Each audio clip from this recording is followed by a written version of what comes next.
Stop waiting for rescue. It's time to start living an intentional life. This blog post was originally published on June 27, 2016. We have a responsibility to move forward with our lives. In several seasons of life, I found myself waiting for someone else to take the burden of responsibility from me and do what needed to be done. Part of 2010 was such a season, and after years in the business, I found myself waiting for the company to be successful. I was waiting for the right person to come along and fulfill my vision for the company. Here is my journal entry from early 2011 about a shift moment that changed this line of thinking for me. My journal entry from February 2011, with slight edits for clarity and concision. In October of 2010, I was at the Gwinnett Chamber of Commerce and I ran into my now friend, Joe Kissick. Joe is the author of a book called The Fourth Fisherman. If you are unfamiliar with the story, many years ago, 3 Mexican fishermen were stranded at sea for 9 months. They had nothing except a Bible and their faith. In his book, Joe integrated his personal story with the fishermen's amazing story of survival. In my first conversation with Joe, we talked about how the boat left with 5 fishermen and how only 3 survived. When I heard this, I immediately wanted to know why some survived and others died. He shared how 2 fishermen died because they waited for rescue, and they were unwilling to do the hard tasks needed to survive.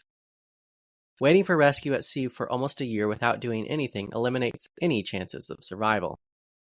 In a terrible situation, like being lost at sea, it is difficult to have any control of the situation because so many elements are out of our control.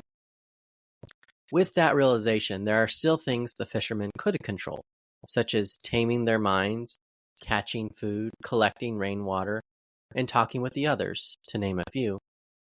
What became apparent to me was I had been waiting for rescue in my business. I was waiting for certain aspects of the company to take themselves to my desired location. When I was not waiting, I was daydreaming about future goals based on when circumstances would allow them, instead of taking action to move toward them today. I was letting life happen to me instead of leading how God intended. This revelation changed my mindset to focus on preparing for what I wanted to be doing in the future. If I continued spending all this time waiting, I would not be ready when God sent the opportunities my way. I am now focused on heading towards my vision to prepare me for what God has created me to do. I am living an intentional life. June 2016 Reflection Point.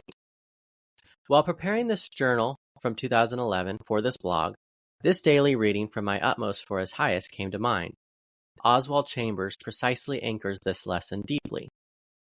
When it comes to taking the initiative against drudgery, hard, menial, or dull work, we have to take the first step as though there were no God.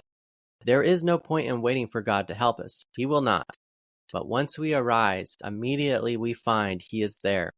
If we will rise and shine, drudgery will be divinely transformed. After meeting Joe and embracing this revelation, I stepped up and did what needed to be done until finally it paid off and we had a breakthrough. As the leader of Noodlehead Marketing, I was anchored with a self-authored and tested identity. Paired with a set vision for the company, 2011 became the year where we followed through on who we said we were and the commitments we made. When we couldn't, we held ourselves accountable. 2011 would be known to us Noodleheads as the year of intentionality. If you find yourself in a place of waiting for rescue, look around and see what you can do to make your life and work better today.